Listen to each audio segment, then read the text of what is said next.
Ladies and gentlemen, it's my great pleasure and privilege to welcome you all here to the International Echoes of FameLab 2014.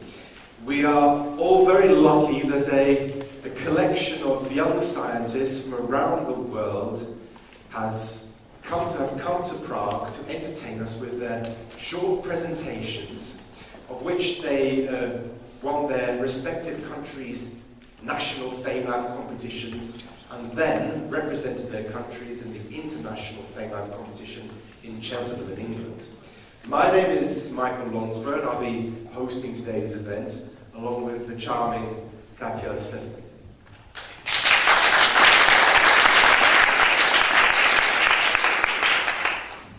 So today we have the opportunity to witness a truly international FameLab extravaganza.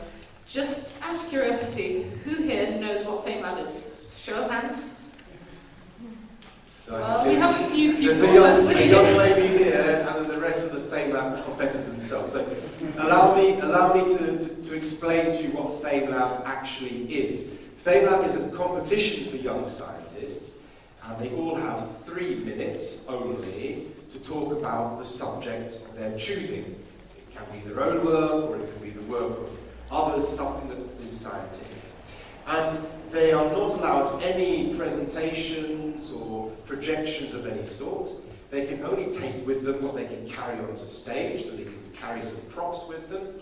And after their presentation, normally in the FameLab competition, there'll be a panel of judges, and they would ask them some questions and adjudicate on their performance.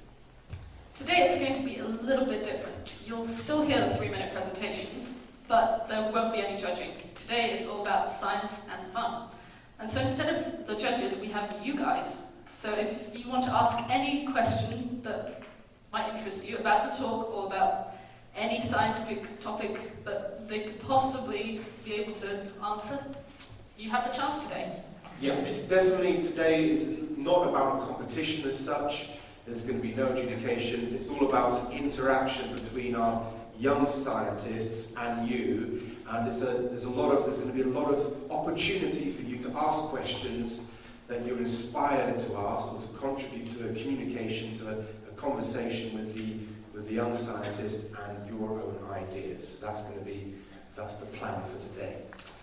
Anyway, I think before we start, we should thank the people who have made today possible. Yes. Namely the British Council, Cheltenham Festivals, the Neuron Foundation, the Academy of Sciences of the Czech Republic, NGO Editor, and the Tomáš Bata Foundation, and last but not least, the Czech Centres. Yes.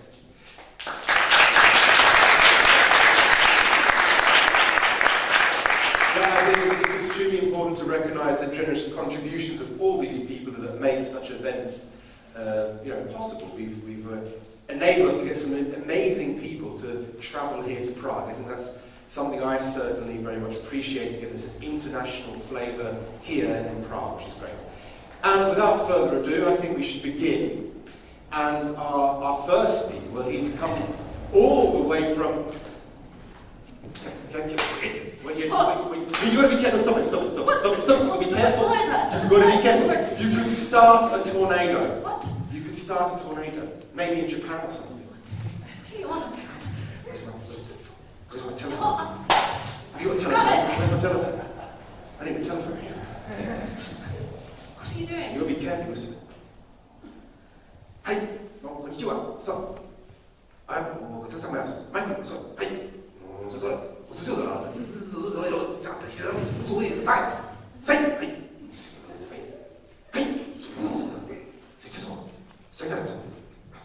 Thanks. Mum, Sendai tornado has started. It's your fault. How is it my fault?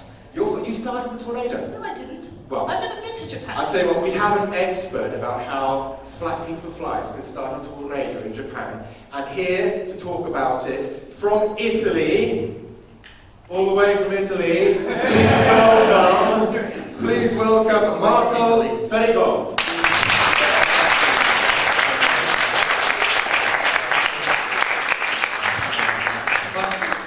As you might have heard, the flap of a butterfly's wings in in Brazil can set off a tornado in Texas. But what I'm going to explain is what is the mathematics behind this catchy phrase. And to find out, I will describe to you an experiment that involves the typical mathematical tool. Soap bubbles.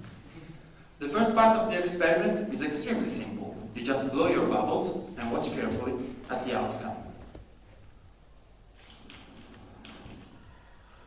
You should count how many bubbles form, which direction they take, and how long they live. The second part of the experiment is a challenge. Try to reproduce exactly the same outcome, the same bubble behavior. What can you do in order to achieve that? What you can do is try to reproduce exactly the same initial conditions. So you will try to stand in exactly the same spot, put your stick at the same height, and blow with the same intensity.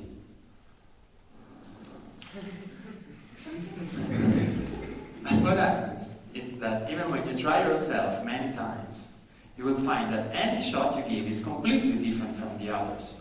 What happens is that the first shot and the second one are able to follow a similar path for a couple of seconds at most. But then some small, tiny differences in the initial conditions have time to evolve and weaken and result in the end in totally different outcomes. And this experiment has many similarities with how the weather prediction work is done. Because what a meteorologist does is to collect data about air pressure, air humidity, wind intensity, and then puts them in computers where sophisticated mathematical models elaborate those data and create that accelerated multimedia version of reality that you see when you watch weather forecast programs in TV or on the internet. But again, what happens is that reality and its simulation can follow a similar path just for a certain amount of time, and then some small tiny differences in the initial conditions have time to evolve and weaken and result in totally different outcomes. And this is how the small flap of a butterfly's wings, if not properly measured, can end up in an unpredicted tornado. The edge of predictable with modern technologies and mathematical models is about 48 hours. But how far can this edge be pushed? Well, this is a really difficult prediction to make. Thank you.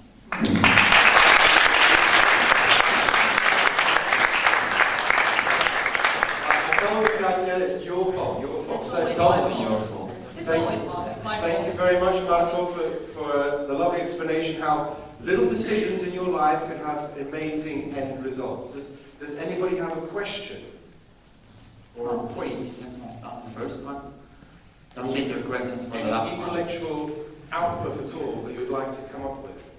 There's Marco, I think that's a fascinating, almost philosophical point.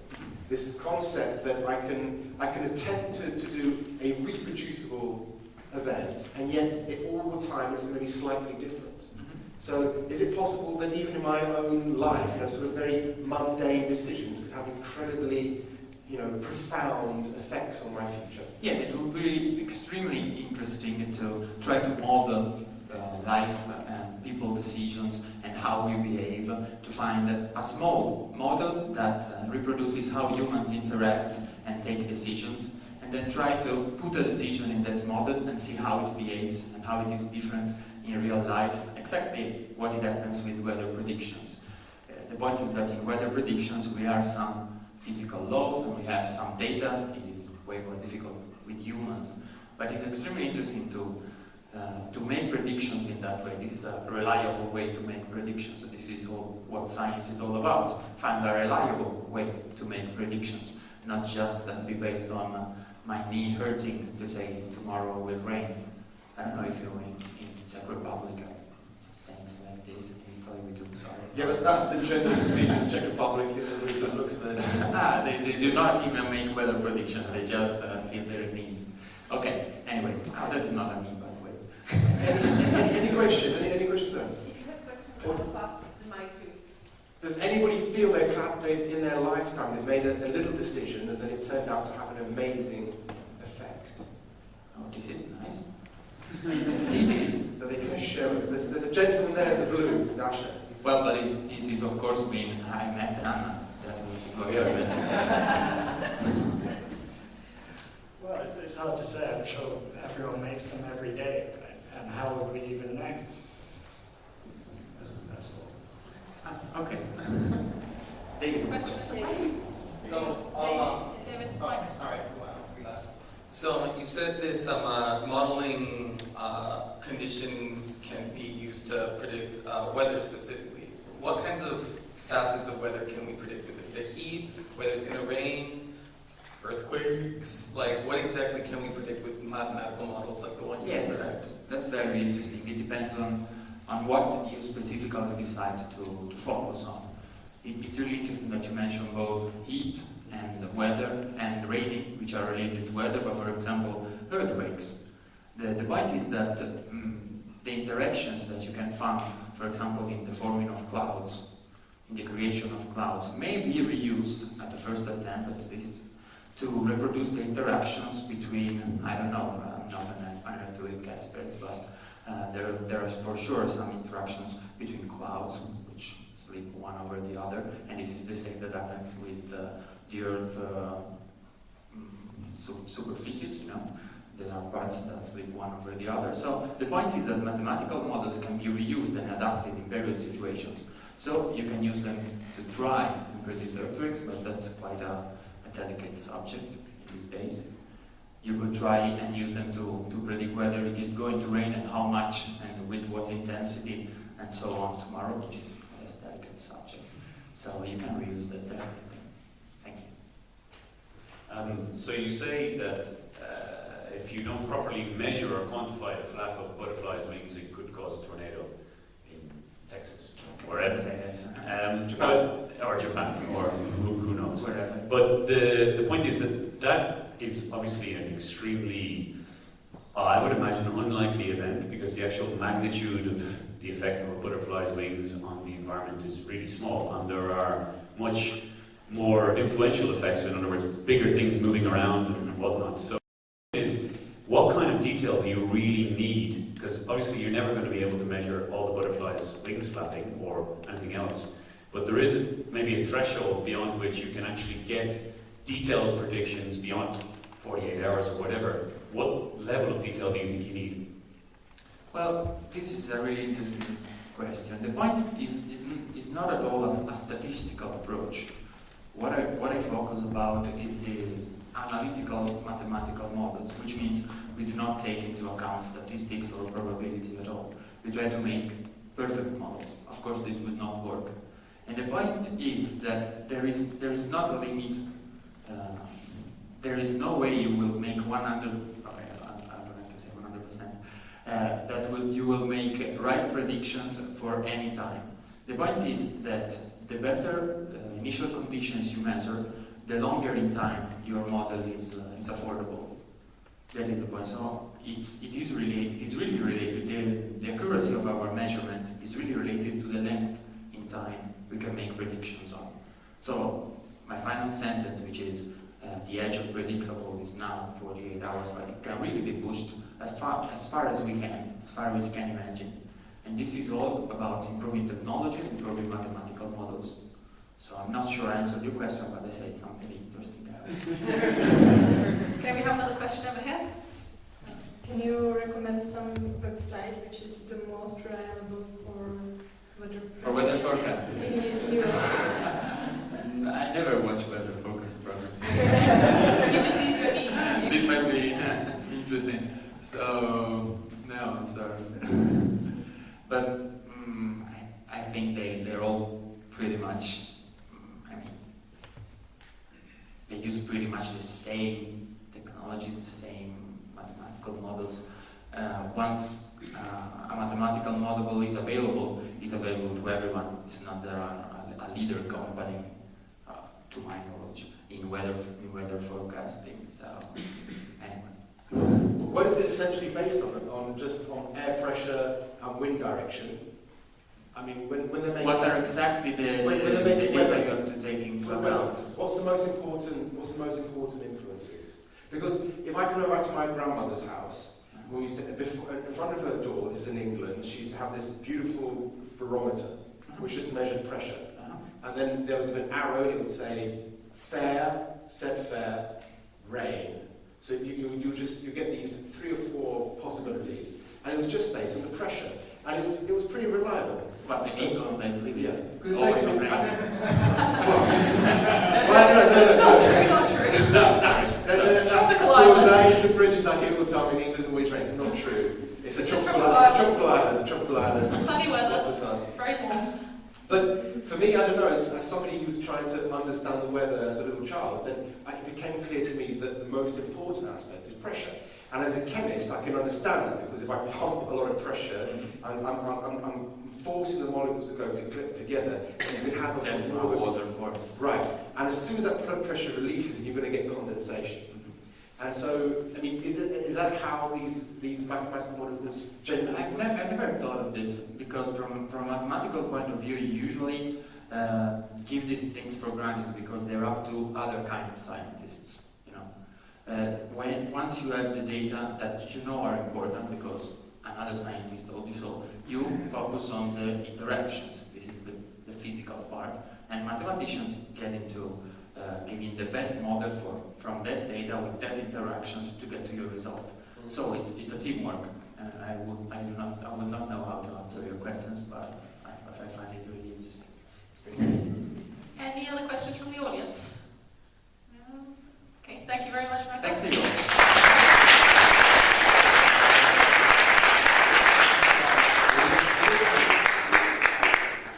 What are you doing? Michael? I am a robot. I am a You're not a robot. I am a chemical robot. No, you're not. I am a chemical robot. I am a chemical To tell you about real chemical robots, please welcome Jitka Čejková.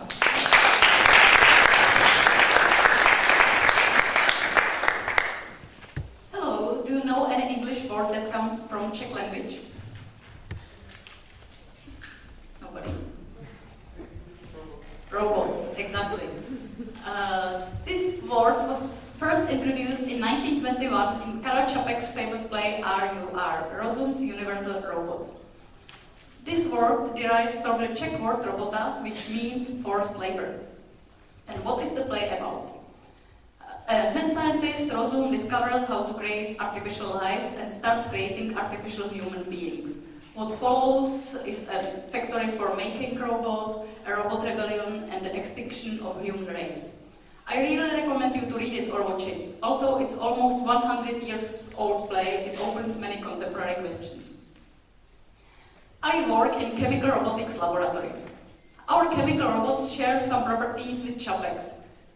They also have no wheels, no electromechanical devices, no computer system to control them, and they are also made of colloid. And our chemical robots share some properties with living cells. So our goals are not as big as Rozum's. We don't want to create artificial human beings. We are much more modest. We focus on creating of small artificial cells. Living cells are able to respond to local changes of pH or temperature, as do our chemical robots. Living cells are able to absorb molecules, process them by chemical reactions, as can our chemical robots. And just recently, we taught our chemical robots another thing, to move chemotactically. And what does it mean? Living cells are able to follow gradients of some attractive compound or run away from the source of harmful substance. Our chemical robots, in the form of oil droplets, are able to follow additions of salt. We have experimental setup with mazes, and our oil droplets are able to find the source of the salt.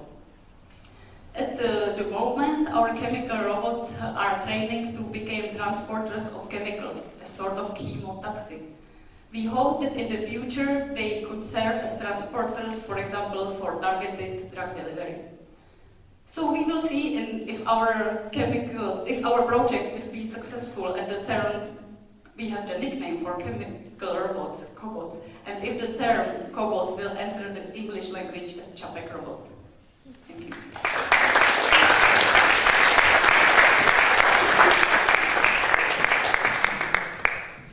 Any questions?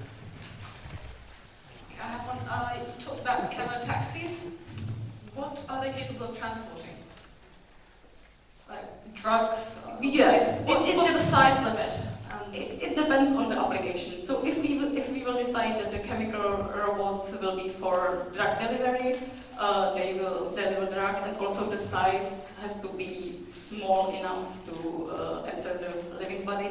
Or we can use them for some smart cleaning. They will be able to find a harmful substance and neutralize this compound. And in this case, they can be bigger. Depends on the application, their size. How about you and chemi robots? I mean, are you looking forward to the day that your doctor will give you some chemi robots and they're going to go inside you and start doing all sorts of nice things to help improve your state of affairs? I mean, I'm looking forward to when I'm going to go and visit you and you can give me some chemi robots to clean my arteries of all the cholesterol from all the klobasi which I eat, or that can go to my hair follicles and start to generate some hair, or I don't know, whatever it might be. Does anybody here have anything to say about the possibilities of chemi robots? Is it something you'll be more, apprehensive of, or is it something you're looking forward to? Maybe a show of hands. Who's looking forward to a future of chemi robots? Okay, so about half of you. And the other half, you're quite apprehensive. You'd rather not sort of embrace that technology. That's interesting. Maybe it's because some laboratories are working on similar things, and they also focus on self-replication of artificial cells, and people are afraid that they will divide without any control. So the definition of our chemical robots is that they are not able to self-replicate or evolve. So if the amount of chemical robots into you will be constant, no chemical robots division in your body. Yes, a question here. Microphone. I think this is the future of medicine, first of all, and I'm very glad that more and more people are working on this. And I'd like to ask you what kind of materials you're using, like polymers or some organic chemistry. What is it based? I'm working in chemical robotics laboratory, and our boss is Professor František Štěpánek, and the group is pretty big, and we are around 30 people, and we have some subgroups, and we are working in many ways. So the main part of our prototypes are based on alginate particles, which are biocompatible, but also we prepare some polymer particles with biodegradable polymers. And have you tried not yet. There is not yet any application into. We tried targeted adhesion of our particles to some cancer cells. So our chemical robots can absorb only to one type of cancer cells and not to others. So it's the idea for targeted delivery, so they will move and they will adhere only to targeted cells. So we have some paper about this. Thank you. Any other questions?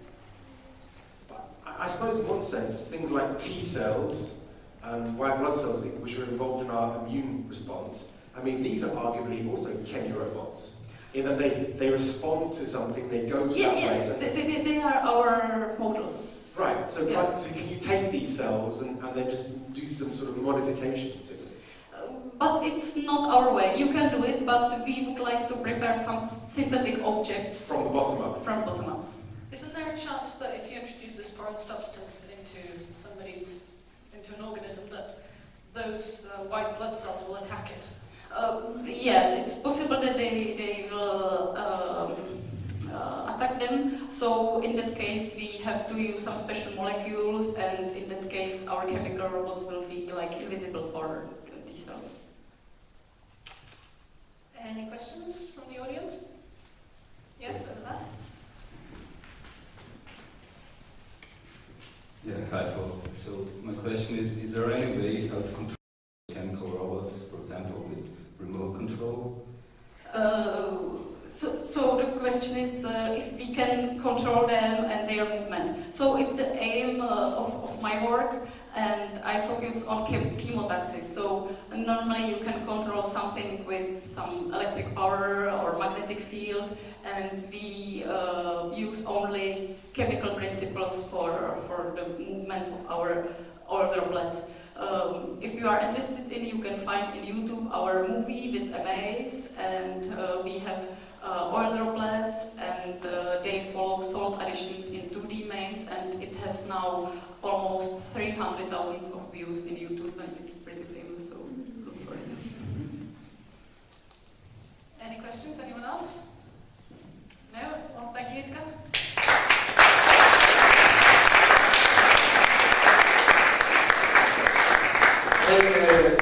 Katja, you know, what are you wearing on your head? I mean, it looks ridiculous. Green Revolution, baby! Oh yeah! Green Revolution? Yeah, like, what revolution? I've been reading up on it, I've done my research, and it's coming. You just can't stop it. Are you feeling okay? I don't know what you're talking about. It's because you don't watch enough FameLab videos, honestly, Michael. Well, I have my friend over from Ireland, or Germany now. Please welcome the international winner of FameLab 2014, Prague Flood.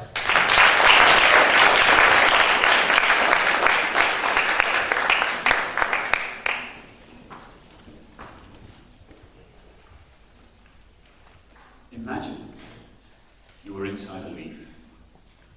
It's a sunny day, and the cells around you are glowing with a soft green light. You move into one of these cells, and you see that this green glow is coming from melon-shaped objects called chloroplasts. As you look closer, you see tiny antennae harvesting this light and channeling it down to a reaction center. It is at this point that light becomes life. This process is known as photosynthesis, literally building with light. It is the fundament of all life on Earth. The energy I am using to talk to you right now, the air we are breathing, and even the fossil fuels that power our economy, all come from photosynthesis. I'm telling you this because our population looks set to reach 9 to 10 billion by 2050. This is a massive increase in the number of people that need to be fed, and it is way beyond our current capacity to produce food. But believe it or not, we have faced such a challenge before. In the 1950s, the world's population reached 2.5 billion, and for many experts, further sustainable growth seemed an impossibility. They predicted massive famines and the collapse of our civilization, and referred to it as the population bomb. But thankfully, some scientists did not give up. They had a vision, and collectively they brought about an agricultural transformation like nothing we've ever seen before. They quadrupled yields in a matter of years in what became known as the Green Revolution. The man who spearheaded this was Nobel Prize winner Norman Borlaug, who is credited with saving more lives than any other individual in the history of our species. His work was so incredibly successful that in the developed world we went from potential food shortage to food mountains. But this is no longer the case. The population time bomb has not stopped ticking, and that is where photosynthesis comes in. The scientists of the Green Revolution did an amazing job at increasing crop productivity, but they never managed to improve photosynthesis. In fact, some scientists still say that it can't be done. But already, from my own research, I say otherwise. There is a resource out there, a resource which is a fuel of evolution and which we can tap into. This resource is genetic variation. In the case of photosynthesis, this variation manifests as differences in the efficiency at which plants convert light to life. The genetic basis of these differences can be used to create plants which will feed and fuel our future. We must increase the productivity of our crops so that we can buy the world time to reach a point of population stability.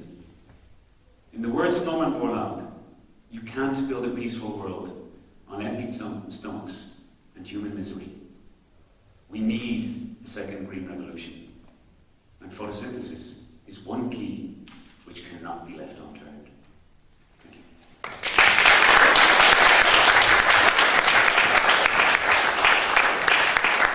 Thank you very much for a very emotive speech there about photosynthesis and the transformation of light into life. Any questions regarding photosynthesis, Green revolution, overpopulation of the planet, Life to life, life to big life. questions, come on.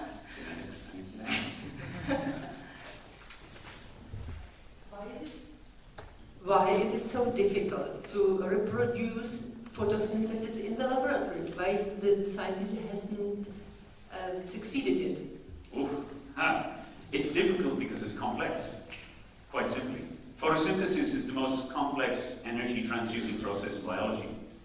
And photosynthesis, the type of photosynthesis that plants do is called oxygenic photosynthesis. And it splits water. Water is a very stable compound, so splitting it requires playing with fire, literally. You play with really, to be able to pull water molecules apart, you need something really powerful. And obviously if you're using something really powerful, you have to control it well, otherwise it can cause serious damage. And that's very difficult to reproduce in the lab. Plants have a lot of difficulty with this too, so they are constantly trying to control their own machinery so that it doesn't blow up and kill them. And if you put plants in conditions where they can no longer control this, they die. So it's very difficult to split water using just light in the conditions that we have on our planet, and difficult to do it in a safe way for the organism. People have used things like photosynthesis in terms of they're able to generate electricity from light, but it's much more difficult to split water and to build things using light alone, which is what plants do, which is what's so impressive, but very difficult to replicate. Any questions? Yes? I was thinking of underwater plants. Have you ever thought of how underwater plants do photosynthesis, and could this help you in your research? Well, so people have actually studied this extensively. So plants underwater, in terms of light, depending on how deep they are, but the ones near the surface anyway, it's not so different from what plants on land experience. But what plants underwater suffer with is that it's very difficult to get CO2. So carbon dioxide, which is this thing you hear about in reference to global warming, is much easier to get when you're in the air as a plant than when you're in the water. So plants in water develop all of these, what they're called carbon concentrating mechanisms, which are basically turbo boosters, which concentrate carbon dioxide around the active site of the enzyme, basically creating an artificial atmosphere inside the plant which is enriched with carbon so that they can run at a higher rate, even though carbon is very difficult to get in the water. That's the main challenge those plants suffer from, and there are people who are trying to take those turbo boosters and put them into living plants, and they're actively trying to do this, but obviously it's not a very easy thing to do. And there has been some limited success with it recently, but it's still got a long way to go. So it is something people are actually looking at, but it's work in progress.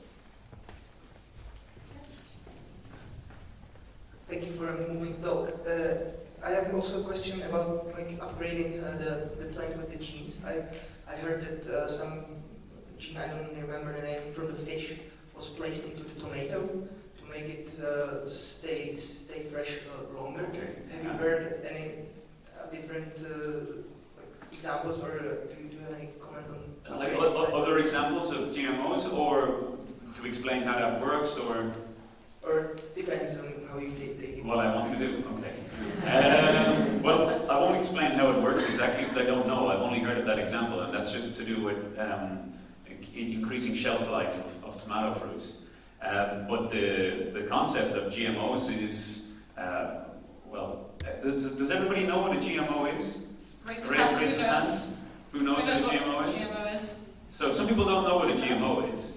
A GMO stands for genetically modified organism.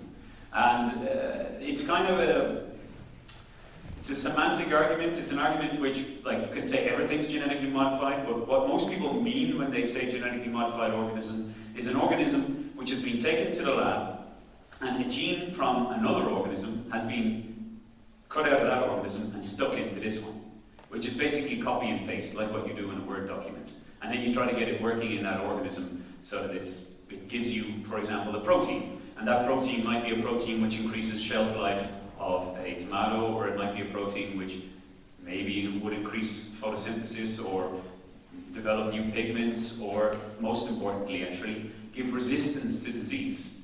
So that's one of the most useful things about GMO, is that you can take a resistance gene, so a gene which allows plants to identify a particular pathogen or disease, and put it in, let's say you take it from a wild species of potato, and you put it into cultivated potato, and then the potato becomes resistant to blight, which would be brilliant, because then you need to use much less chemicals. And that's one of the main uses of GMO. And that's how it works. It's kind of copying and pasting. I don't know if that's... So how does that compare to genetic variation? The advantages and disadvantages of both methods? Well, genetic variation is not so much a... Genetic variation itself is not a method, it's a thing, it's what's there. I mean, there's genetic variation in this room. We are different heights, we have different eye colours, hair shapes, everything like that. That's all based, a lot of it is based on genetic variation. There's also the interaction with the environment.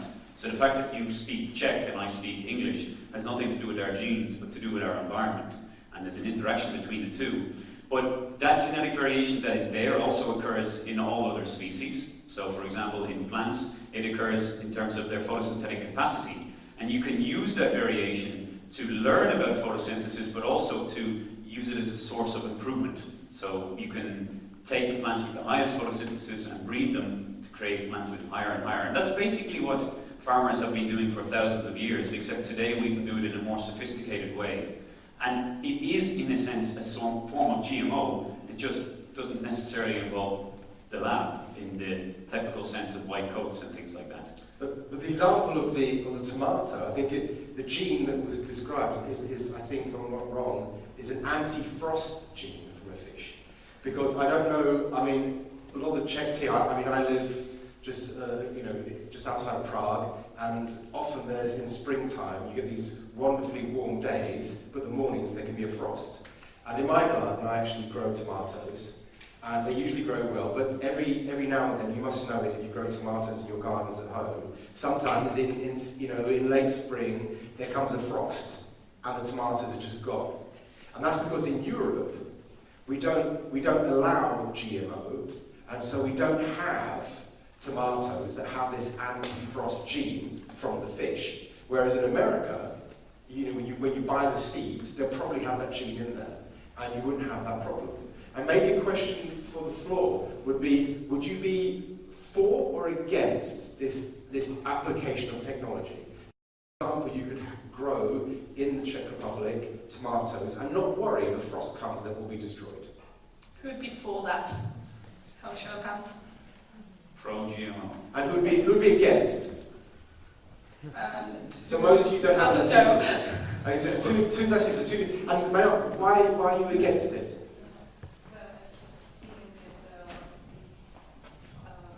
Feeling that probably might be right. We don't know the future in the longer term, not just 5 years, but maybe much longer. So. Okay, maybe I can. There are much riskier things in life than GMOs. Getting in a car is, you don't know what's going to happen 5 minutes from now if somebody's going to drive into you. GMOs have been studied quite extensively, like really extensively, and the only studies which have shown them to be dangerous have turned out to be fraudulent, and there are literally hundreds of studies. You see, the thing is that GMO is something that happens naturally anyway. You are not completely human in the sense of what you think you are human. You have genes from other organisms in you which came in previous generations. Viruses are constantly putting pieces of DNA in your genome that are being passed on to other generations. Half of your genome comes from bacteria. About 2 billion years ago, there were 2 cells that fused and created the eukaryote.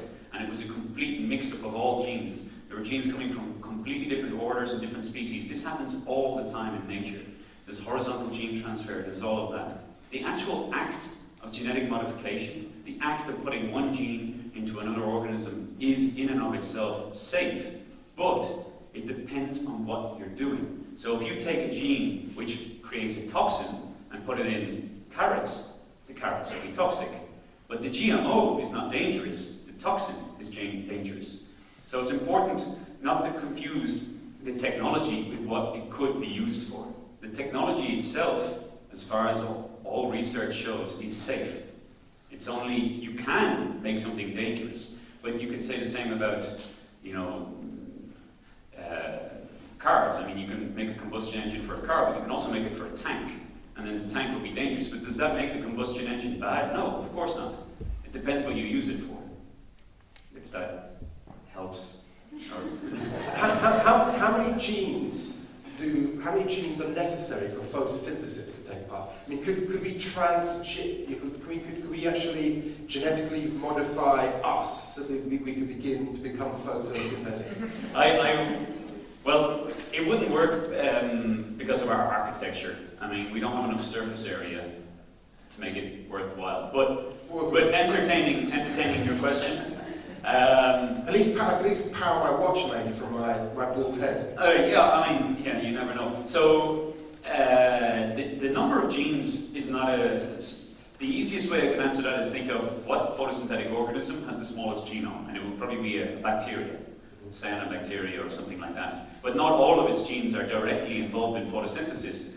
But you cannot separate one from another. You cannot take the photosynthetic system out of context and say it'll work on its own. It needs all those other genes to provide it with a cell. So, for example, a plant needs the genes for roots, otherwise it can't get water till it leaves, and then it can't do photosynthesis. So the system is completely integrated, so it's very hard to separate it out. If you were to put them into humans, then we would need also genes not just for photosynthesis, but for special types of pores to allow CO2 in, or else a CO2 uptake mechanism in our lungs to get CO2, or well, probably we produce enough CO2 from respiring, but I don't know, it's a very difficult thing to answer as a thought experiment. We probably also need organelles, chloroplasts, because as I was explaining earlier, photosynthesis is of itself a very dangerous process which must be tightly controlled. And plants have a special organelle called the chloroplast, this thing that glows, these melon-shaped green glowing things I was talking about. And that has its own DNA, it regulates its own machinery within itself, just like we have a mitochondria. Mitochondria also do dangerous high-energy reactions. They split things down to release energy from them. And people think that one of the reasons that these are kept separate is to protect the rest of the cell from them. So you would not only need the genes for the actual photosynthetic machinery, you need to build a chloroplast or something, so that would be really tricky. I would say, ballpark figure, about 5,000 genes. I guess.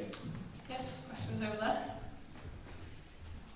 I think it's really interesting that you say it might be impossible to just create photosynthesis on its own. It's too integrated into the life systems we know. I have a question for both you and the last speaker. How feasible do you think this would be with technology like chemical robots? Please go first, ladies first. Stand up. I'm sorry, I was concentrating on my questions for you. Whether chemical robots can be used to make photosynthesis more efficient. I have no idea.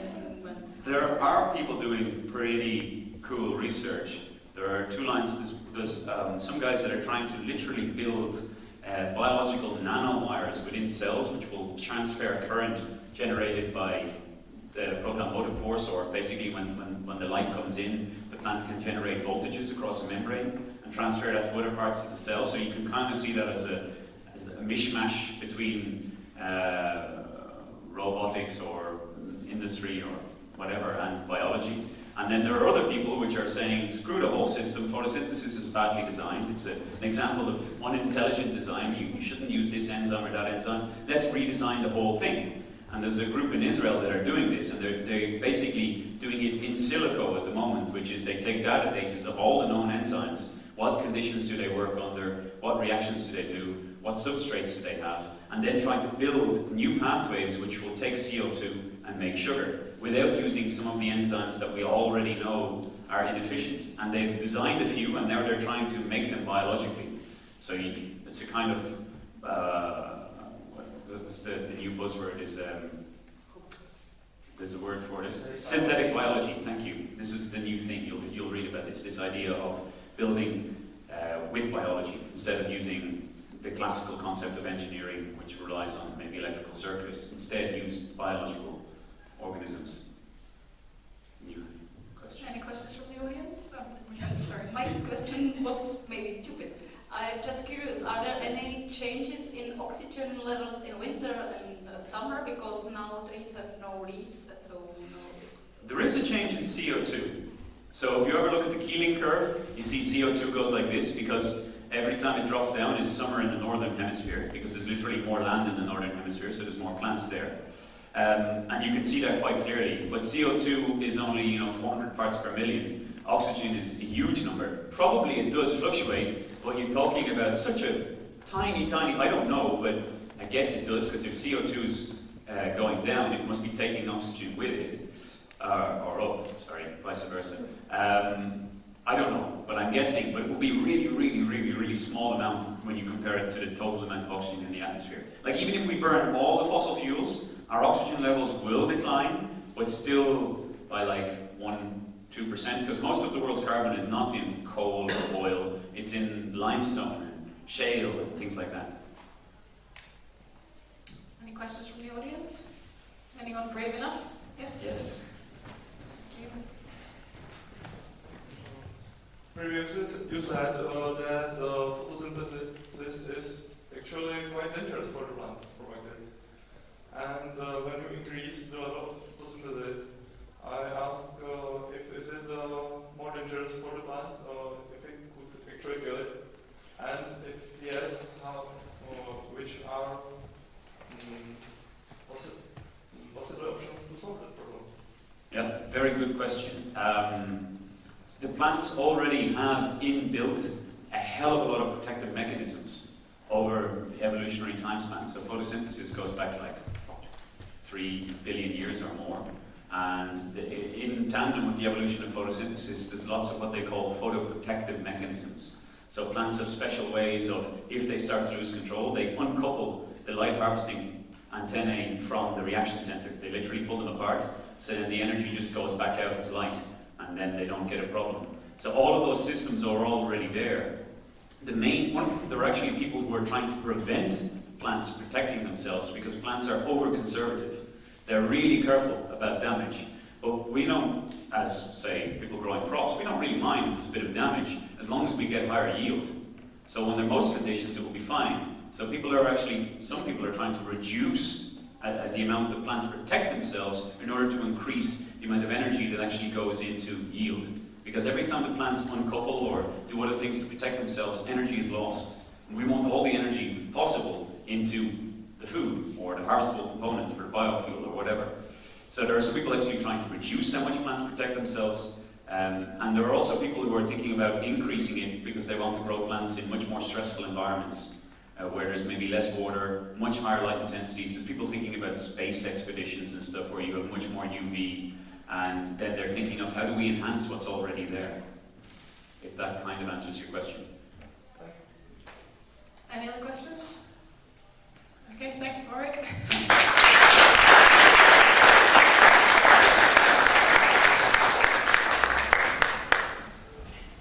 You okay? I need a coffee. You already had Coffee. 2 at lunch. No, I need another coffee, Captain. I haven't slept for 3 days, 4 days. I need a coffee. Why the hell not? I'm trying to limit the amount of melatonin in my body. Coffee. Oh, I know what's going on. Coffee. You've been reading the papers again, haven't you? Coffee. I want a coffee. I'm going to get To coffee. explain what he's on about, please welcome Joanna Bagniewska from Poland.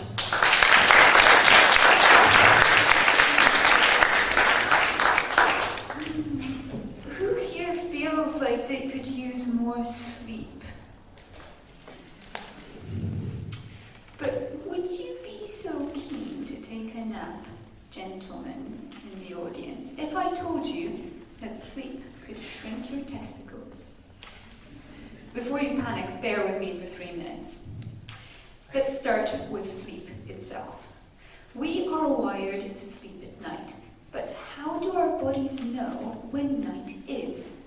In our eyes, there are photoreceptors, cells which differentiate light from dark. Fair enough, but how would our liver or kidneys know the difference between day and night? Well, when it's dark, photoreceptors send a signal to the brain, to the pineal gland, which starts the production of melatonin. Melatonin is a hormone of the night. It's a chemical expression of darkness. It flows through our blood and lets all our organs know that it's dark and it's time to go to bed. Because of that, in many countries, melatonin is sold as a supplement for people suffering from insomnia. However, some time ago, a study was conducted where melatonin was fed to hamsters. Worryingly enough, after the melatonin intake, the hamsters' testicles shrunk. This news hit the media and panic ensued. You can imagine the tabloid headlines. Men, if you take melatonin sleeping pills, your balls will be the size of peanuts. But will they really? Let's go back to the study. If we feed hamsters more and more melatonin, it's a sign for their bodies that the periods of darkness, i.e. nights, are getting longer and longer. And what does it mean when nights are getting longer and longer? Well, winter is coming. And in winter, hamsters, like many other mammals, would undergo what is called daily torpor. Their metabolism slows down. Because it's cold and food is scarce, they shut down all the non-essential parts of their body, such as testicles. After all, in winter, a male hamster is focused on survival and not impressing the ladies. So, yes, in hamsters, melatonin does cause testicles to shrink. But does that also hold true for humans? Well, no. We don't hibernate in winter, so men's testes are the same size throughout the year. So I have two take-home messages for you. First of all, be very cautious when interpreting the results of animal research, because they're not always directly applicable to humans. And secondly, gentlemen, you can sleep soundly. Your gonads shall remain safe.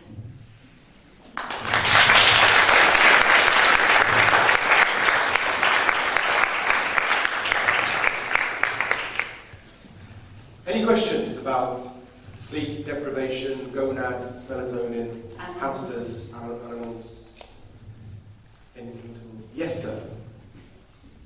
Do they still give out melatonin as a treatment for insomnia, or Yes. do the tabloids kill that? No, melatonin is used quite commonly as an insomnia treatment, and this is something that people who travel a lot might buy. It's not available in all countries, so in the UK, for instance, it's not legal.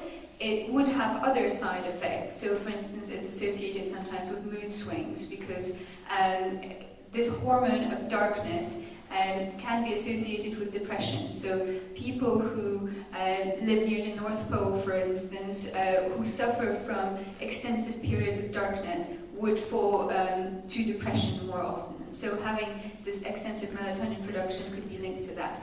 But apart from that, if you're traveling a lot, you don't want to have jet lag, you only take melatonin in small doses, you'll be fine.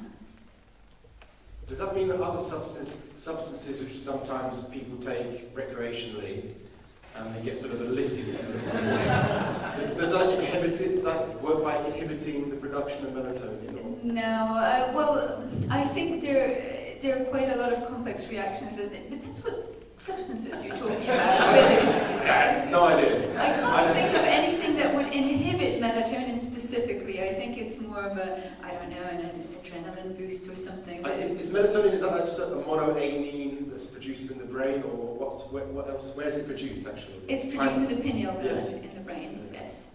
Does caffeine somehow affect the production of melatonin or the effects? Because when you drink coffee and you take caffeine, obviously get kind of a high in a way. I think, and don't quote me on this because I'm not a chemist. You're a chemist, you should answer that.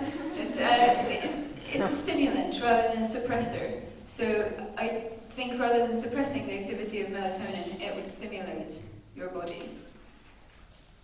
Any questions in the audience? Yeah, if I can ask, why did you become a zoologist? When did you make that choice? Why did I become a zoologist?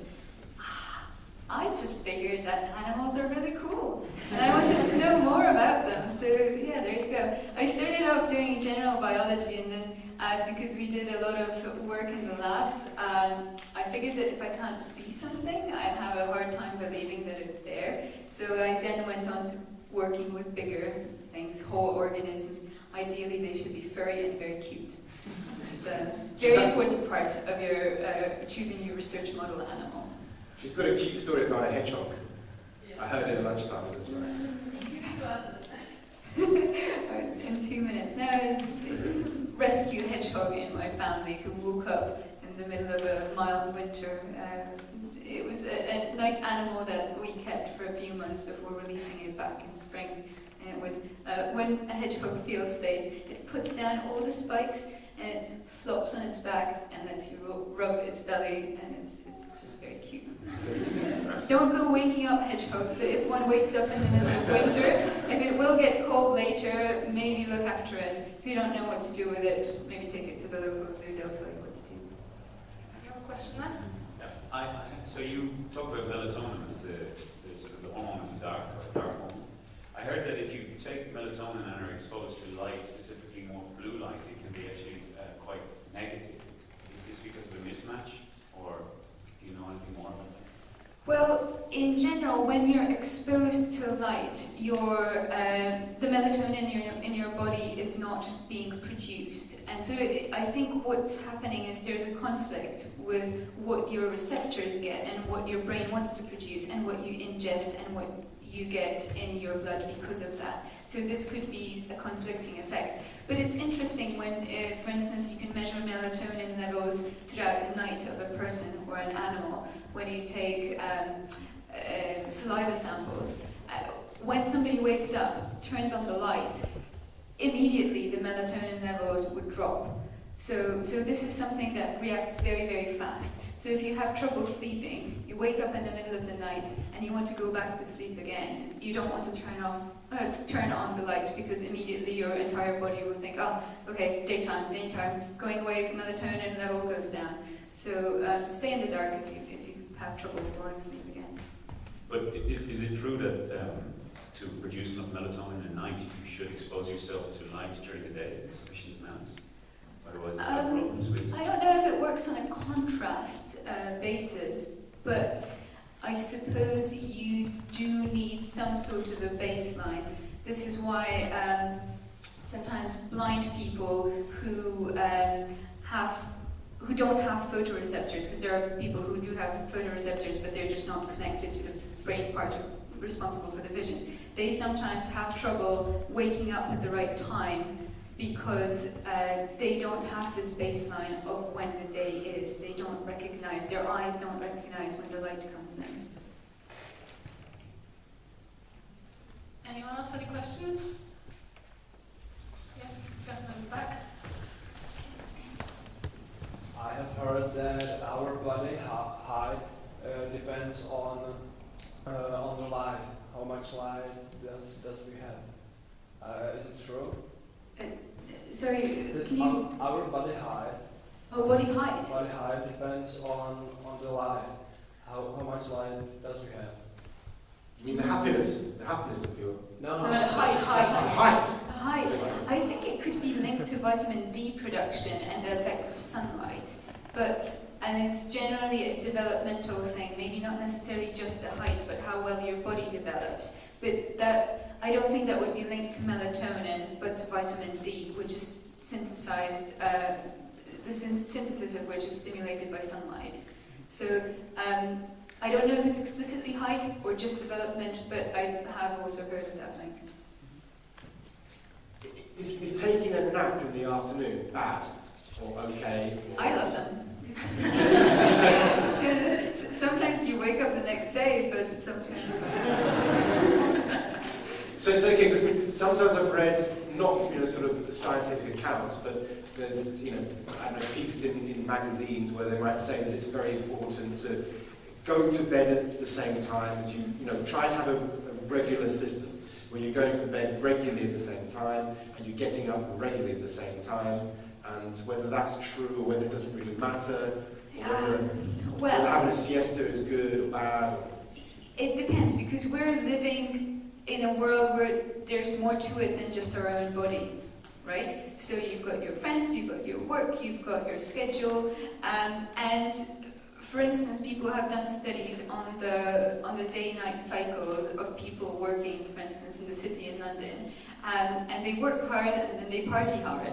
And so the difference, the time difference in their day-night cycle between weekdays and the weekends is similar to what would happen if they were traveling from New York and back, because there was such a difference in how late they stay up and then how late they get up in the next morning. So ideally, yes, you should have a fairly regular cycle. Also, ideally, it should also be linked to sunlight. But what can you do in winter? We would be going to bed in half an hour, and that's not realistic. We need to go to work, we've got our own things to do, so we just have to soldier through. And again, we've got electricity, which acts as a stimulant for us to wake up a little bit. Yes?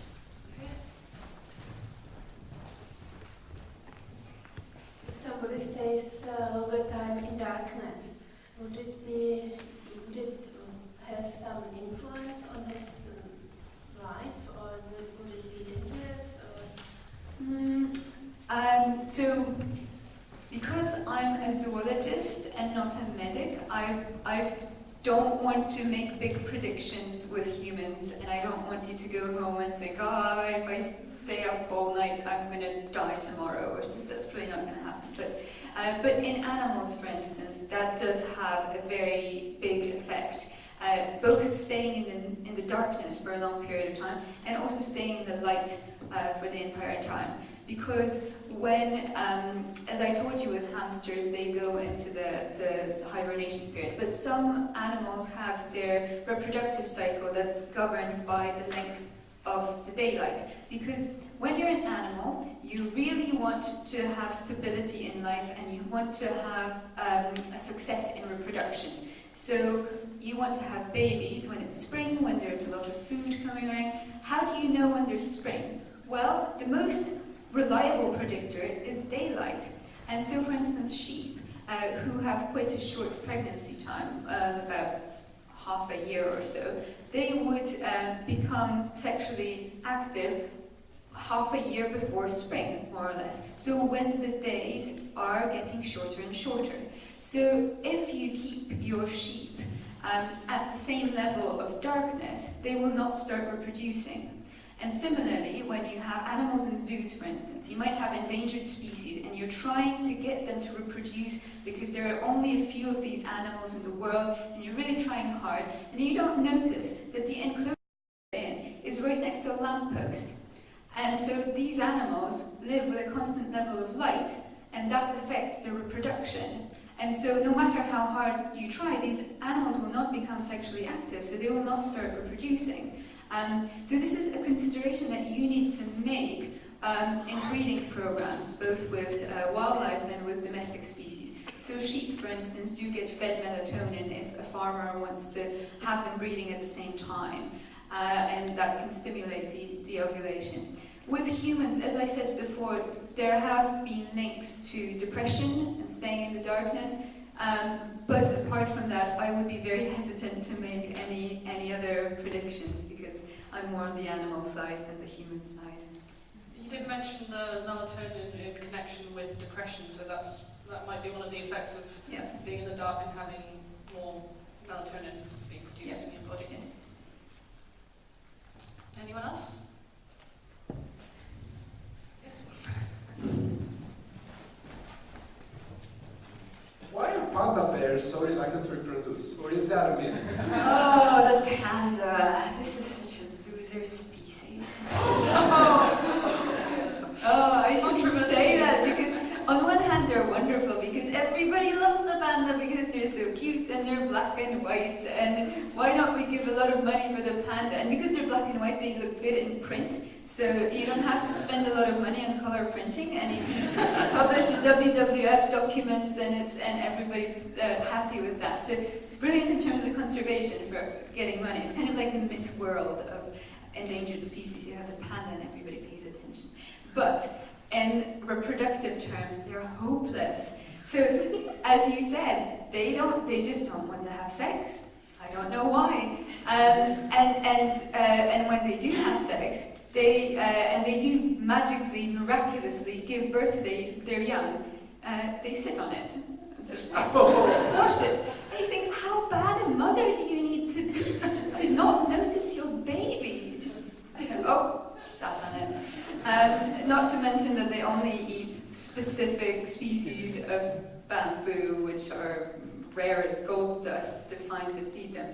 So I think it's a bit of a dead-end species. But you can still support WWF and save other endangered wildlife. But similarly, some rhinoceros species would also be similar in that if you have a male and a female and they meet each other not during the estrus, so not when the female is sexually active, they just attack each other and kill each other. You think, how do you know if you're sexually reproductive without even coming close, without attacking each other straight away? So when you work in captive breeding programs, things get really messy. So I think many people would want to know why pandas don't want to have sex. It would help.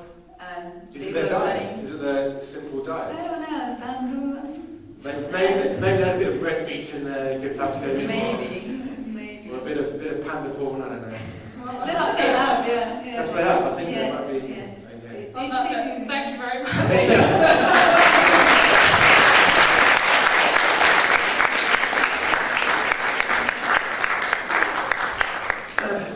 I'm not sure how many of you actually know this, but Katja has just started university in England. And Katja, how's university going? Pretty good. Yeah, having a good time. Work hard, play hard. Work hard, play hard. And, I don't know. Is there any juicy details? Well, I mean, yeah, it's a secret. Like you can't tell anyone if I tell you. Anyone. I can keep secrets. But you have to promise. Wait, you have to swear on boring chemistry. I swear on the big boron chemist in the sky. I won't tell anyone. Pinky swear. All right. Okay, tell me.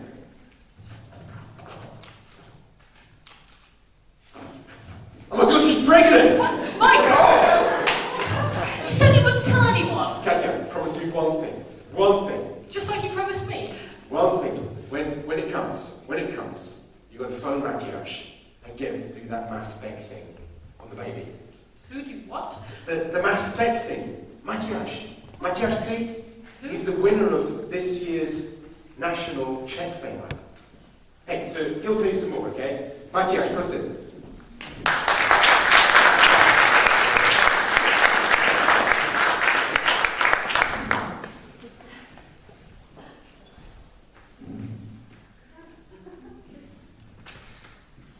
Dear friends of science, you are probably wondering if it's a boy or a girl. But what you should be wondering is if it's a healthy boy or a healthy girl. Our patients are newborns, suffering from disorders in purine adenosynthesis.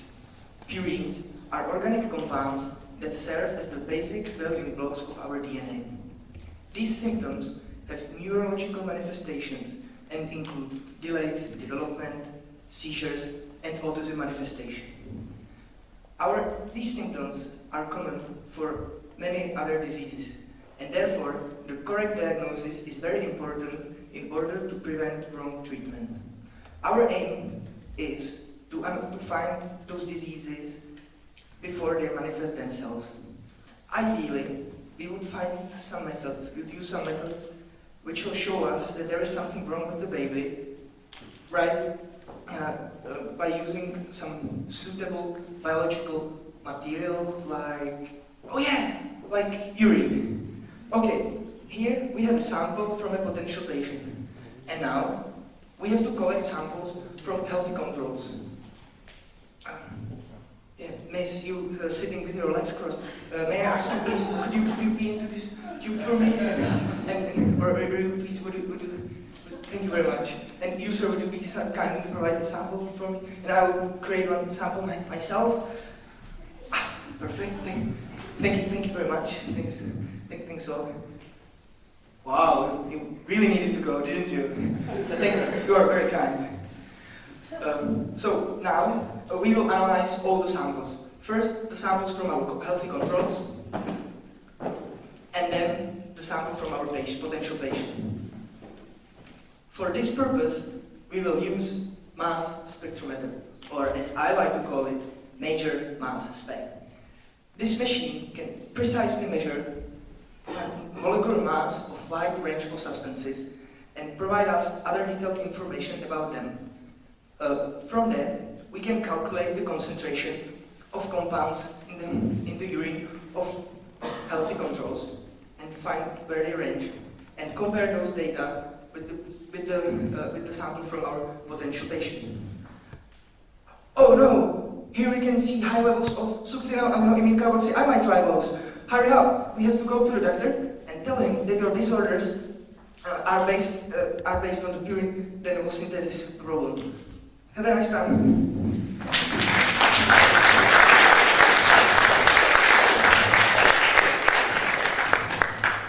Any questions? Just to clarify, I'm not pregnant. Just a skit. Not pregnant. Any questions?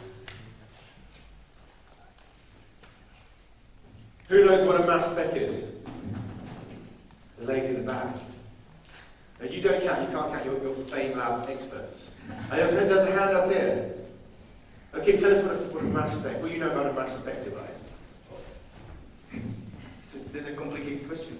Well, yeah, it's not easy to explain in simple words, but it has to do with measuring the mass of the compounds on the solution in order to identify different kind of chemicals.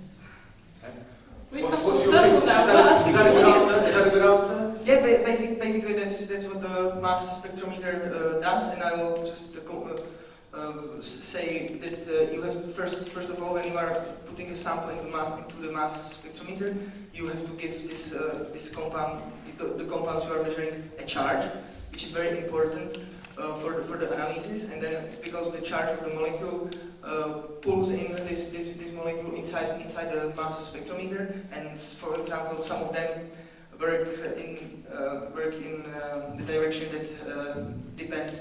There's a magnetic field inside the mass spectrometer, and the direction is curved, which means that based on the mass of the molecule and its charge, it turns differently based on the mass, and then comes to the detector, and the detector makes very nice catches the very nice spectrum of a molecule and shows you the intensity of mass of each molecule. The complication is that there are a lot of molecules which have same mass, and then you have to use other approaches to solve these types of problems. Any questions? Ladies, how would you feel about having your babies analysed immediately after birth? Is that something you would want, or is it something you don't want? Do you think there's a danger that we're learning too much too soon, and that puts all sorts of funny thoughts of fear and danger into your heads? What's your opinions on that? Actually, it's already happening. Tell us. If you like or not, right after the birth, the doctors take samples from the baby and screen 13 diseases, which is very good for the health of your baby. For example, if your baby suffers from phenylketonuria, it's a disease when you can't eat this amino acid, so you get the diet right after the birth, and it really saves the health of your baby, and it prevents serious neurological troubles. So if we develop the new method, we can maybe also analyze some samples before the delivery, and already know how to care about the baby as a potential patient.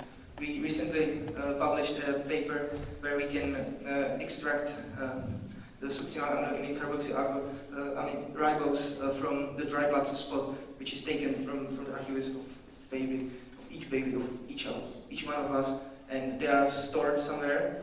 So if you would like to know your levels, you just can pick up those 15, 20, 30 years old dried blood spots and extract the compounds from it and measure them by mass spec and tell you the concentration of these compounds. But they will be probably very low because all of you look very good. Yes, question over there.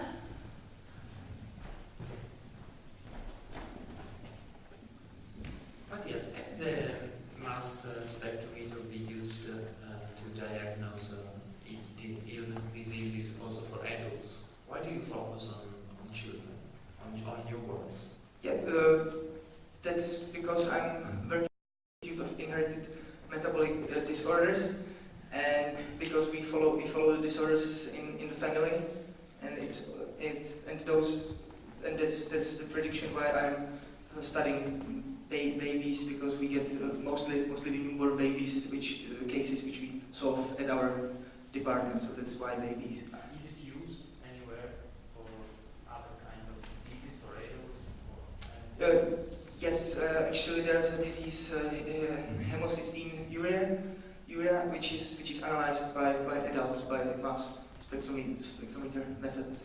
And the problem with the analysis is that you can calculate the concentration right from the data about the intensity of your signal, because you can compare populations and find that some has low intensity and some high, but you know how high or how low. So you have to synthesize a standard compound in organic or inorganic laboratory. You create this compound, which is normally running in your body, and then you measure the known concentration, and you get the information about the intensity. So if you can make a nice calibration curve, and then from the intensity you get from your controls or patients, you already fit in the curve and can tell the range and how severe is the disease.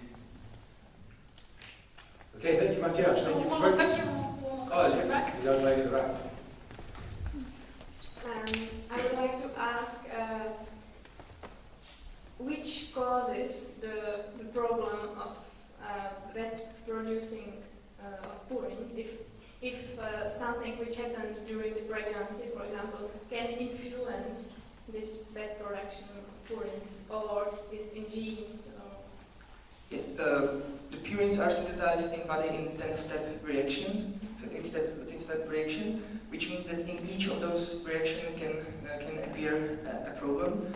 Right now there are known two diseases. There are two enzymes which are broken. So we already know that how to describe those two diseases, and we are still searching for more of them. So the trouble with the synthesis is caused by the damaged protein, the damaged enzyme, and of course during when you get a damaged protein or enzyme, there are several steps where the trouble occur. Mostly, for example, you can have a DNA mutation, and this happens when you are exposed to carcinogenic compounds, if you drink alcohol during pregnancy, and all the stuff you are advised not to do.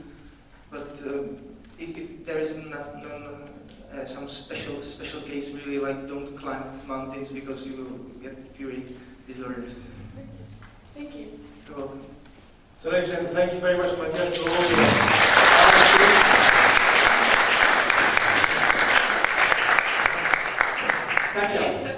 I want to ask you something. I will show you something. Michael, we're presenting. See, people. Just pretend they're not here. Just for a minute. I want to show you something, but you have to come under here with me. Show me what exactly? Well, don't worry, you'll like it. Come here. Come under here. Come on. Michael? Just pretend they're not there. Come on. Come in. What do you want to show me exactly? It's scientific. Come here. You say so. Oh, come here. Come on. You'll like it.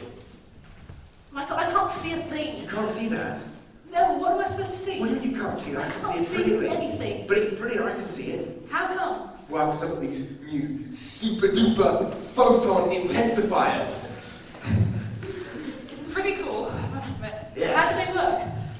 I do not know. But luckily, there's Anna Stürkel from Germany who does know how they work, and she's going to tell us about them. So, ladies and gentlemen, from Germany, Anna Stürkel.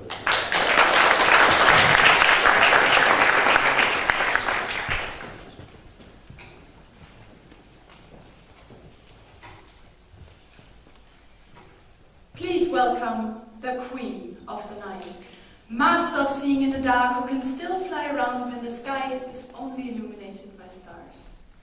I'm sure you all guessed it, I'm talking about a moth, and how this particular moth, the elephant hawk moth, can see so well at night. But first, why is it actually so hard for us to see well when the light is very low? Follow me on a journey into the eyes, where we find the light detectors or photoreceptors. They detect light particles or photons, and if they do this well, we can see well. And during the day, this is no problem. During the day, there are billions and billions of photons. And the photoreceptors, they feel a bit like if they're standing in a massive shower of photons. I just substituted the light particles for water particles so you could feel it's really no problem detecting such a strong signal during the day. During the night, however, there are only very few photons. And the poor photoreceptors feel a bit like you would when you're out on a grey day and you get hit by one raindrop. And then nothing. And then you start wondering, did I really feel something now or did I imagine it? Is it raining? So seeing at night is so hard because there's so few of these photons drizzling in, and the photoreceptor's detection becomes very unreliable. Now, how does my moth solve this problem? I'm afraid it's not super duper photon enhancer. It's quite a cool trick that they got from a principle that has been postulated by the great scientists. The Beatles! I get by with a little help from my friends. Because I'm actually investigating neurons, nerve cells, in the brain of this moth that get help from their friends. They're exchanging information with neighboring neurons about the photons, and that works a bit like when you're out on the grey day where you get hit by the one raindrop, and you have your friends with you. Because what do you do when in doubt about your perception? You ask around, hey, did anybody else feel a raindrop? And if one or two of your friends also felt something, you can be sure you didn't imagine it, but it's actually starting to rain. So you can make your detection more reliable by exchanging information with neighboring detectors, being it about raindrops or about photons. We call this principle of exchanging information with neighboring detectors spatial summation, and this is what my moth is doing in her brain to see better at night. Now you might wonder, who on earth wants to know how moths see the world? For example, companies that develop camera systems to help us drive our cars. They should work at night. And they can use this principle of spatial summation in the software of the camera to make them more sensitive, and thus benefit from the tricks of the Queen of the Night. So remember, life is easier with a little bit of help from our friends, and so is vision at night.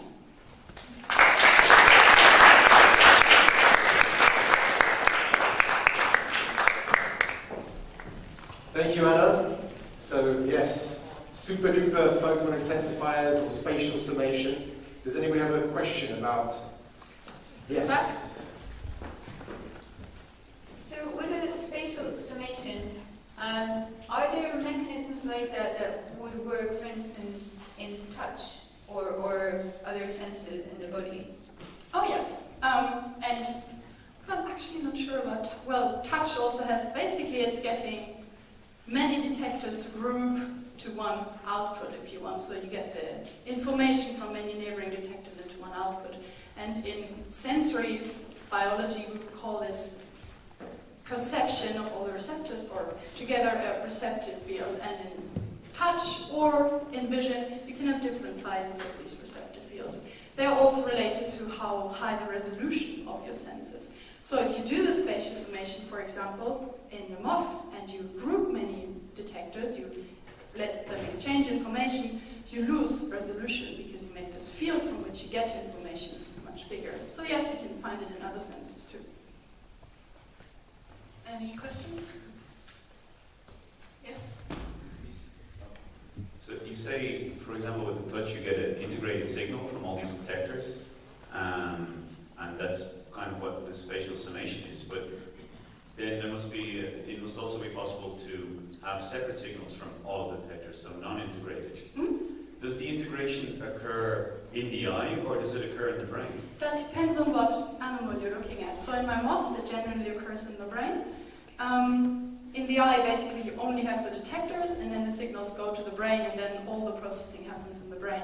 In vertebrates, including us humans, it's a bit different. We have a lot of processing that already happens in the eye, in what we call the retina, which is basically the layer in the back of your eye that we equivalent with a sensor in a camera. It's much more than a sensor. It doesn't only have the photoreceptors or the detectors in there, but it has a lot of other types of neurons that already do processing. So in us humans, this spatial summation already happens in the eye, and especially in the periphery of the eye. There we group many of these detectors to one common signal, whereas in the center of our vision, what we call the fovea, we have generally one detector that relates the signal into the brain. So that's how we keep the resolution in the center of our eye, and then in the periphery we have more grouping occurring.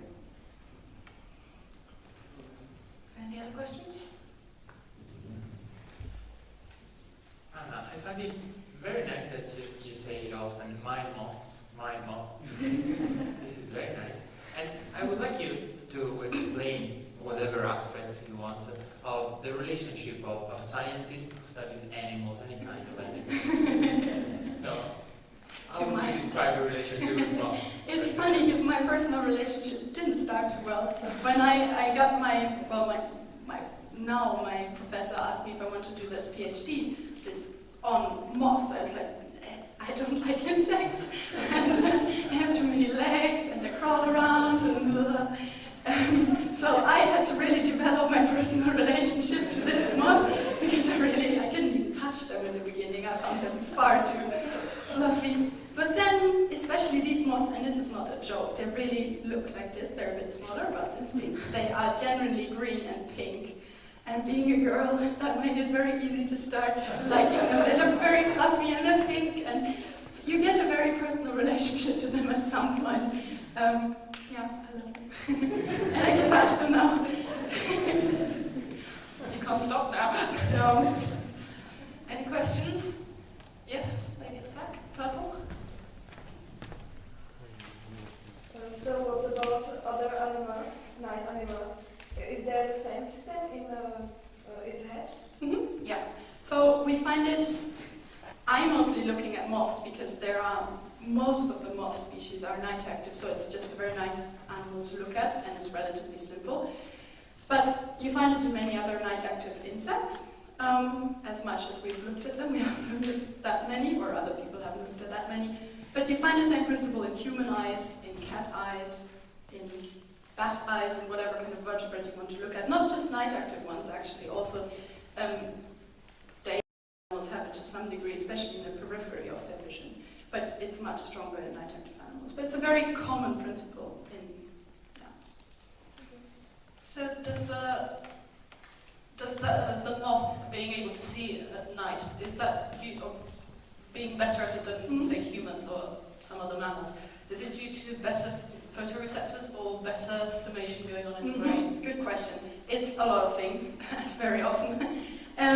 It has very sensitive eyes. Like if you compare it to butterflies or bees, if we take something that's more comparable to a moth than a human, the eyes of the moth are very special. They let much more light in, and thus tackle the problem of having very few photons at the start, and that they try to get as many photons as possible so that they don't run into problems.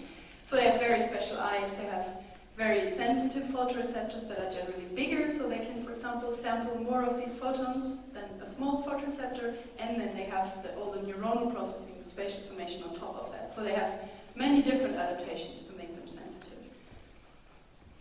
Thank you. And if nobody else has any questions, thank you very much.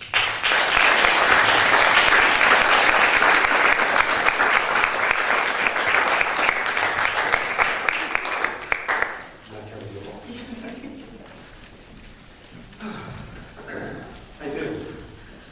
Not great. All these people are making me nervous. I think I need a bit of liquid courage. Do you have anything? Feeling nervous?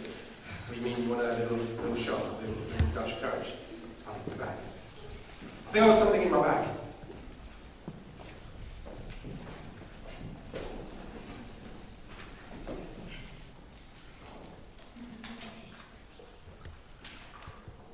I've got something here. I've got something there. Here you go with there.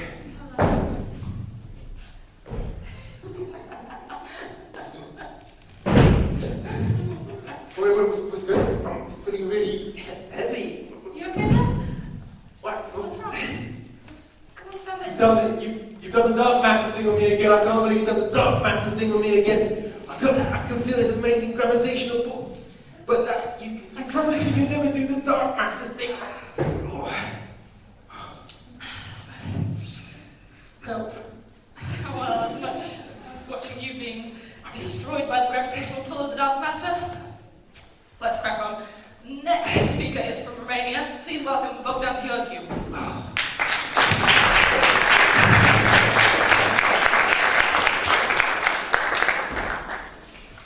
Good afternoon, everybody. Would you like to know exactly what dark matter is? Well, so would I, actually. It even sounds mysterious, doesn't it? Dark matter. Like it was taken from a story filled with knights, wizards, and dragons. But that's not what it is about, unfortunately for all of the Lord of the Rings fans here. There are only two problems with the name dark matter.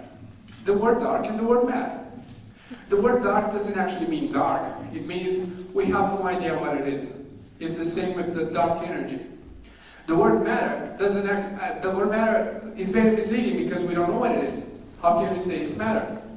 We can only see the effects it has on other visible objects in the universe. A better name for it would be unexplained gravity, because you see, that's actually what it is. In our universe, stuff likes to orbit other heavier stuff. That's just how it is. The moon orbits the Earth orbits the sun orbits the center of our galaxy, and even galaxies orbit a common center of mass. But there's a speed limit to it. Imagine I was rotating a ball on a chain like this. The faster the ball is moving, the stronger my grip needs to be to keep it rotating. My grip now is the gravity. If the ball is moving too fast, my strength will no longer be enough, and it will fly off and hit one of you in the head. This is pretty intuitive.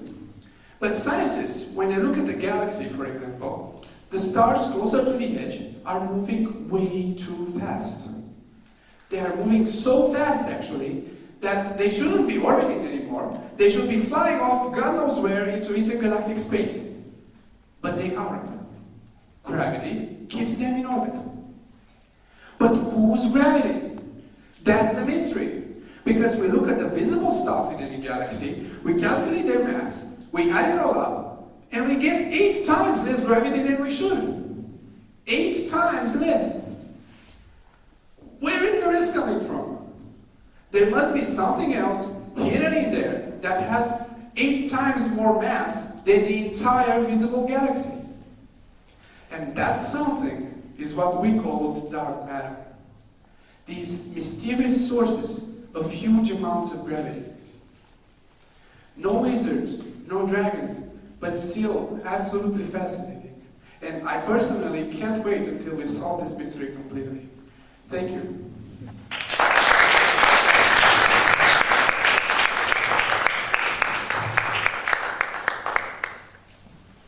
So, ladies and gentlemen, we've got 8 times more gravitational pulls in this amazing universe of ours than we should do compared to what we take into our scope only light-emitting matter. So, who has a question about that? Who's deeply scared of dark matter wants to know more? You mentioned that I didn't know about is so galaxies orbit something else. What is it? What's bigger than the galaxy that galaxies orbit? There's a misconception that when we talk about an orbit, we talk about a lighter object that goes around a heavier object. That's not exactly true. They are both orbiting their common center of mass. So let's take the Earth and the Sun, for example. Earth goes around the Sun, but the Sun wobbles a bit too. So the center of gravity isn't the center of the sun, it's a little bit off to the center. So the sun is wobbling and the Earth is going around it. If we have two stars that have comparable masses, they dance around each other, around their common center of mass. So we can take that principle to the galactic level. So galaxies orbit their common center of mass. So we have local groups of galaxies which dance around each other. And then one last question, just why don't they just crash into each other? Why do they keep spinning around? Speed. What gives them that? Why doesn't the plane fall? Actually, the plane doesn't fall. No, you can't expect to turn down the engine of a plane while flying and then expect nothing bad to happen. So gravity always wants to bring things together, non-stop. But if you have speed, you practically miss the other object or the center of gravity that pulls you in. You miss it constantly. You constantly miss it because you have speed. So the sun is here, Earth wants to go right over there to that door. But because the sun is pulling it towards itself, and then the Earth wants to go there, they get into a perfect balance and they go into a circle or an ellipse. And because there's no friction out there, then it can't slide up. It won't slow down. That's the explanation. If the sun would suddenly disappear, Earth would just go fly off into a direction tangent to where it was. You know, as a chemist, I reckon you physicists haven't sussed out gravity yet. I think the problem with gravity, I think we just don't understand at all what gravity really is. I mean, this idea, you can, when Newton was first describing the apple falling down, this attractive force between two objects, okay, you can conceptualize that. And then this idea, this attempt to make it, to explain using quantum theory, and therefore there'd have to be a particle, the graviton, which nobody can find. And then there was published recently evidence of gravitational waves, which was then said not to be true. So, I think, isn't it the case we just do not really understand gravity? And will that not eventually open up what is this dark matter? Well, as a physicist... You're in trouble now. I'm sure chemists have been wrong or have had theories that had to be improved over time. So that's science. You have a theory and then another piece of evidence comes along and you improve that theory or even throw it out. Yeah.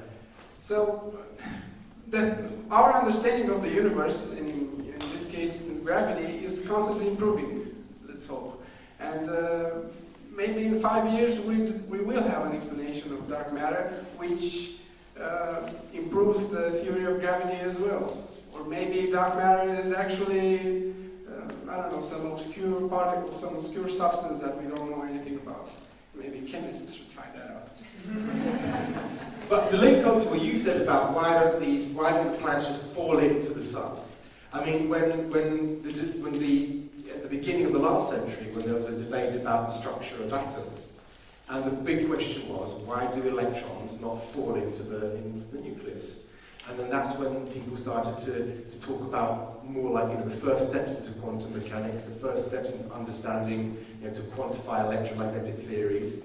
And in the end, the solution comes in using mathematics based on probabilities. So in fact, the electron has a probability of being in the center of the nucleus, and then but then we calculate what the probabilities could possibly be. Of course, you can never determine exactly where it's going to be. Is there something possible there for gravity, that all these probabilistic things, and I don't know, I mean, does that set up any... Right now, the theory of relativity, which would explain gravity, and the quantum mechanics do not exactly match. So they contradict each other. The theory of the physics of the big and the physics of the small do not sync together well. So we need to find a theory of everything that could explain both quantum mechanics and gravity. But right now we don't have it. String theory looks promising, but it's not. It's hard to prove it. It's hard to test it. There was an article published not long ago about quantum mechanics and that the effects that we see and can't predict of the quantum behavior is determined and caused by parallel universes interacting with each other. Have you read that by any chance? It's hard to say parallel universes exist or do not exist because you can't test it. So maybe it's a theory. We have to wait for evidence for it. It's a good point. It's a good point, though. Maybe these parallel universes existing in dimensions that we can't conceive, which are actually acting as gravitational forces on this dimension, on this space-time. If anyone wants to check it out, the theory is called Many Interacting Worlds Theory, so MIW theory. If you type that into Google, I'm sure you'll get a lot of hits, and the math is quite boggling. There's actually a theory that says parallel universe could explain the dark matter. Actually, the dark matter wouldn't exist, and all the missing gravity, all the unexplained gravity, comes from a parallel universe. Theories. Makes sense. Yes, we have a question over there. Well, sometimes hearing this, sometimes I think that we are our technology is not well enough compared to our theories. What I mean is that we are able to create wonderful theories such as the ones you described, quantum mechanics, string fields, parallel universe, and so on, for example in physics, but in many other fields. But our technology is not yet able to prove them right or prove them wrong. I'm going to ask a difficult question. Then, if this is so, if you agree, why should someone study pure science and not focus on the creating new technologies? Yeah, it's a teamwork. We need both theoretical physicists and engineers.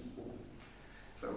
To that, I'd say that sometimes when you come up with theories, they can spark an idea in engineers and experimental physicists and experimental scientists that actually make them think of, oh, that's an interesting idea, how could we prove it? And that leads to actually technological advances. So it's give and take, you need both sides, basically. And that's just physics and engineering, but we can have physics and chemistry and biology. So lots of opportunities for young scientists. For me, I mean, what do you think? For me, if there's people like this young man thinking about trying to explain dark matter, isn't that fabulous, just in itself? I mean, I'd love to know what dark matter is. I mean, it's mind-blowing for me to hear that the vast majority of the gravitational forces we see in our universe cannot be explained by matter that we can see that emits light. And that's an amazing fact. And just for the explanation, that's enough for me. I'm happy to pay my small amount of tax, which goes to this research. But just for that, I don't need anything more. Just what do you think? Are you interested as taxpayers in paying a small amount of tax for people who are interested in answering very interesting questions such as what is dark matter? Would you agree? Are you for it? Or do you think scientists should only concentrate their talents on very tangential things, very sort of technological based things? What do you think? It's better than putting our taxes in the banks.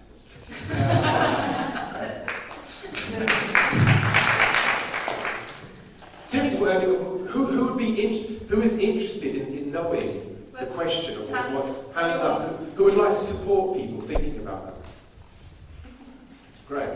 And who you think is ridiculous? It's not worth it. Who'd rather spend it on banks? I promise I won't get mad. So, yeah. Close your eyes. He's not looking at you. Show the hands. Yeah, but it would be nice to have a voice, okay? Because believe you me, there are a lot of powerful voices against that. I think certainly as a scientist working in the Czech Republic now, there is a huge pressure to do things which have direct tangential use, or it's just not, something. And there's a huge sort of very successful lobbying group, I think, in supporting biological, medicinal research, and that the rest is almost irrelevant. And if you're interested about trying to understand dark matter, for example, well, that's just not worth the public expenses, which of course I think is ridiculous. In fact, it's a disappointingly ignorant point of view, which is unfortunately the point of view of many powerful people. Have you heard about NASA and what it has done for human curiosity?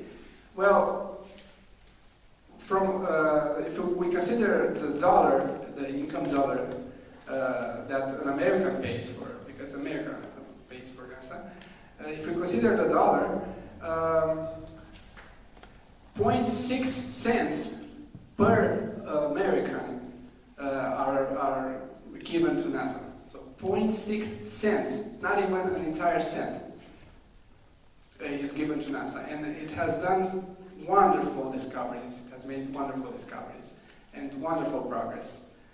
And it's not that much. If you want to learn more about science funding, there's a program that Past Fame Lab created called Scienceogram.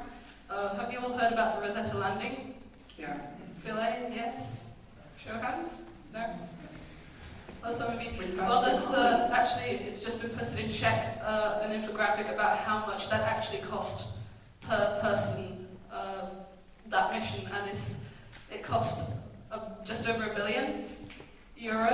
But when you look at how long, over the period of time, how much every person in Europe, every inhabitant of a country that participates in ESSA, it comes down to about 20 cents per year per person, which isn't a lot. So, and it's done amazing things, landing on a comet, huge step forward for mankind. So, science funding. I just wanted to comment on the dichotomy you were placing between basic research, because it's inspiring and beautiful, versus applied research, because we need it. And I want to point out that basic research is about exploring, and very often it leads to applied spin-offs. Things like the internet, lasers, for example, they all came from basic research driven purely by curiosity and wanting to know more about the universe that we live in. And they give very practical solutions to our lives that we could never think of if we only focused on applied research. Only by going out there and exploring can we get these discoveries. So I think it's also very important that people realize that basic research, in a way, is also applied. It's just not, we don't know how it's going to be applied yet. Exactly. Okay. Okay, any questions? Yes?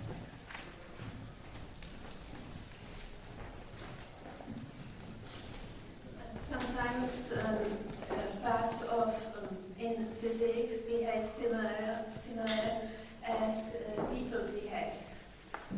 Would it be helpful to cooperate with psychology or sociology, philosophy, spirituality, something like this?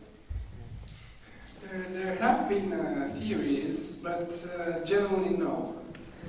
One example of that theory is that on the full moon, the gravity of the moon, just like it affects the tides, affects the blood in humans, and they become more aggressive, but that's just a myth. If there is a link between physics and psychology, sociology, I don't know about any of it. So. Well, there are many attempts at modeling the human behavior, or game theory, which is a mathematical branch of mathematics, of sociology, of psychology, studies exactly that and tries to find models to understand why people make some choices in simple events. But for example, economy does something like that. Research in pure economy also deals with psychological, mathematical concepts, try to explain mathematically why people behave in some ways. So they sure are, and there are also attempts at using mathematical, physical models to understand, for example, in transports.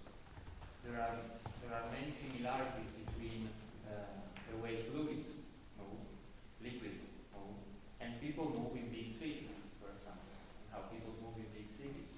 Or there are many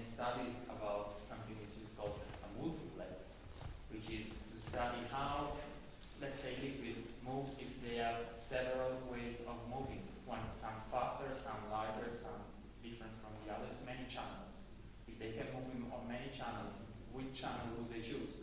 And you can say, who cares? But when you think about how we move in cities, it is exactly like this. We can choose tubes, we can choose taxi, we can choose tram, cars, everything. These are different levels of transport, and they can be studied for liquids, for humans. So, yes, definitely learn. I think on that note, it's time to move on. Thank you very much. Thank you.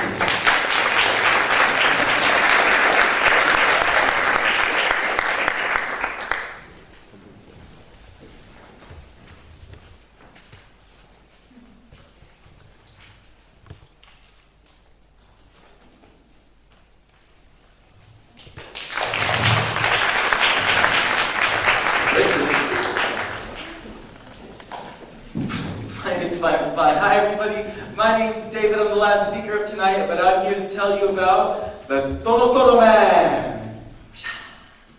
So the Tono Man is a seemingly normal, middle-aged man, and he seems like any typical 30-something-year-old until you talk to him, and he responds with Tono. It sounds silly, but one, the Tono Man is real and he's on YouTube, and you should definitely go home and look him up because it's wild. But two, he's actually a really interesting case study in how language is represented in the brain. But case studies like him don't come along very often.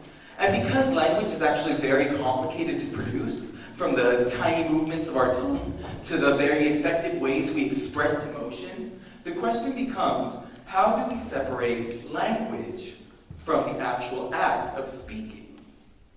Well, when we think of languages, we usually think of spoken languages like French, English, or Chinese. But studies on sign language actually give us really fascinating evidence on how language is represented in the brain because it's a non-spoken language. And in this way, it avoids all the complex features of typical spoken languages. On the other hand, Tono guy has all these complex features. He has specific mouth movements, and he expresses vocal emotion, but he doesn't have access to his language center. Tono guy, as it turns out, has damage to what's called Broca's area of the brain. It's a part of the brain that's well studied and is known to be involved in producing speech. And when people have damage to this area of the brain, they seem like they know what they want to say, but they just can't get it out. It's actually really bad for lab speakers. But as it turns out, the really interesting thing about Broca's area is that a recent study found that just as it is activated when we speak, this area activates when sign language speakers make signs. That is to say, as far as your brain is concerned, sign language is the same as any other language. It just requires a different set of muscles to express itself. Because of this, therapists that specialize in autism have actually started to teach autistic children sign language as part of language therapy. And they find that children who learn sign language and English learn English faster than those who only learn English. With all this in mind, I have to wonder, why do we call it sign language? It helps us communicate the same as any other language. And the brain treats it the same as any other language. Maybe it's time to shift our mindset on sign language by simply calling it Any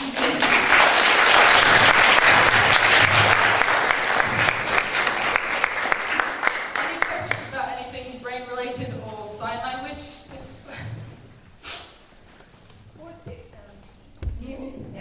What is language? So when you have, let's say, your dog who understands words like walk or food or good boy or something like that, when is this barrier crossed between knowing a few words and having a language? That is a very difficult question.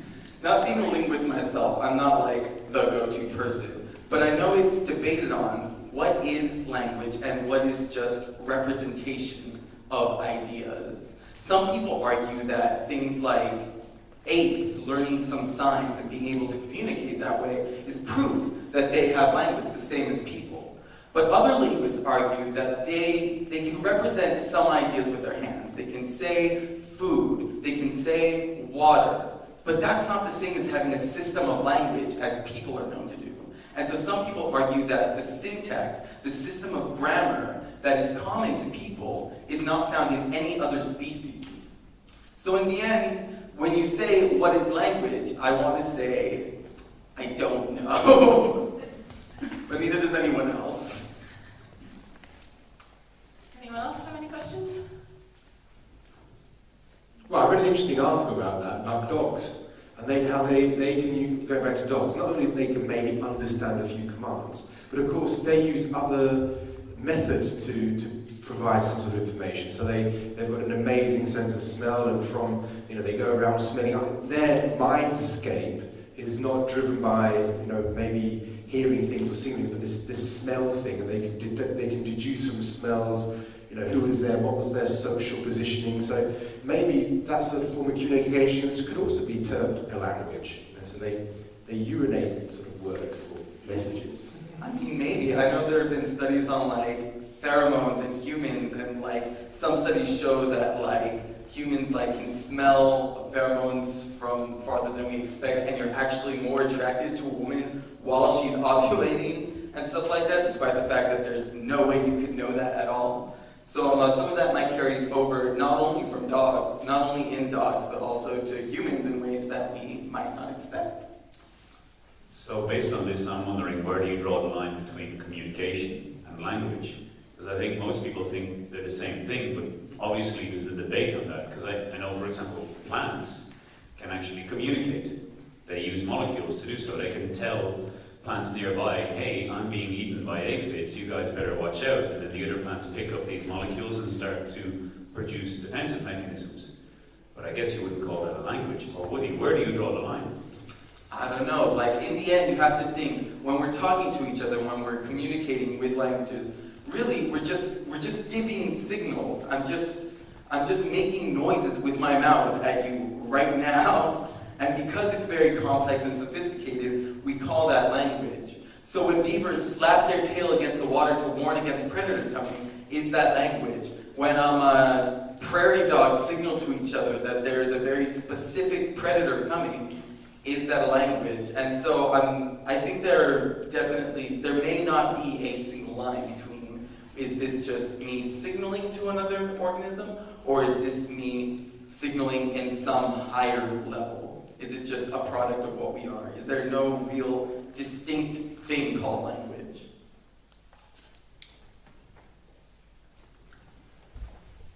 Yeah, to connect with for a question, and I think that one of the elements that can help us draw a line is, in general, describing things that are not necessary. I mean, the example he gave is something necessary for the survival of the species. Something I'm thinking of which is unnecessary for the species is color. Colors are usually, it is quite interesting to know, and this is why I'm asking, how colors get into a language. Because I know that, for example, in Greek language, in ancient Greek language, they had very few words for colors, because they were not so used as we are to see extremely different and brilliant colors, for example, the one we are seeing in the background. How does sign language deal with colors? This is my question. Sign language has words for colors. Blue, yellow, brown. Basic colors? Okay, what about dark brown, light brown? Dark brown, light brown. I think there are modifiers for it. Usually, as far as American Sign Language goes, which is the only one I know a lot about, I think a lot of people would end up, if you're talking about a specific color, mauve, for instance, which I don't even know what color that is, but it is a color. Most people end up spelling out very specific things like that. So if you're a tailor or something and you end up working with shades that are like that, you will have ways of expressing that, whether you spell it out with your fingers or whether you create a sign to communicate to your coworkers what color you're talking about.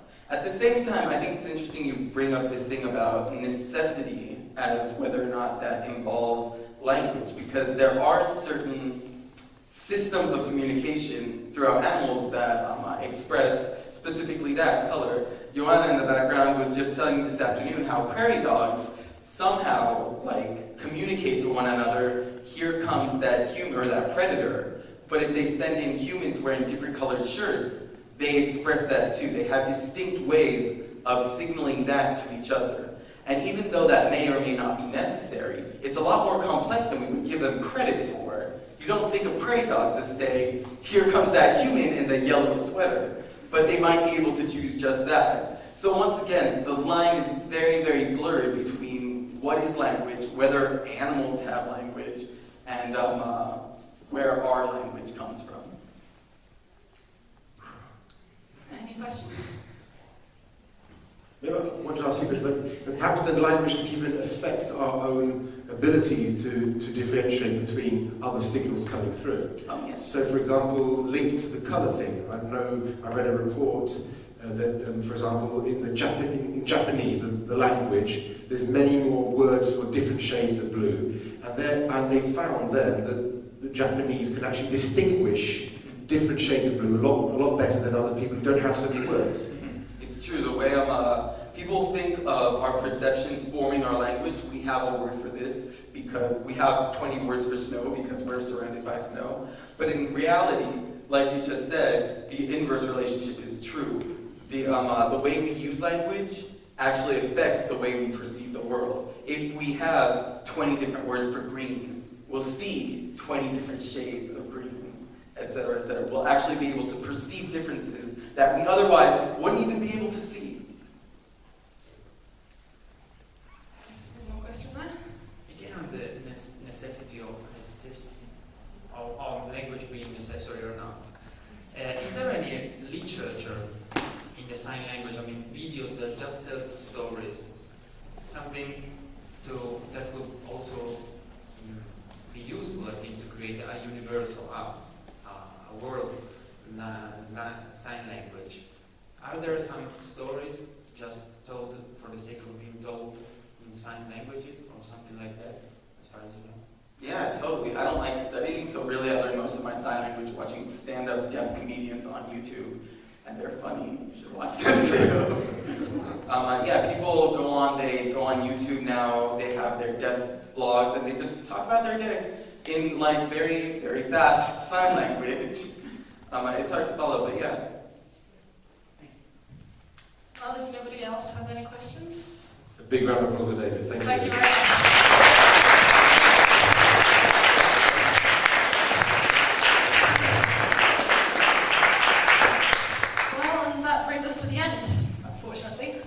Yes, this is the end. Well, that was a thoroughly enjoyable scientific extravaganza. Yes, I hope you enjoyed it at least half as much, or an eighth of as much, like gravity and dark matter, as I did. Once again, many thanks to these organisations who helped fund it. And especially to Dasha from the producer. Yes, big thanks.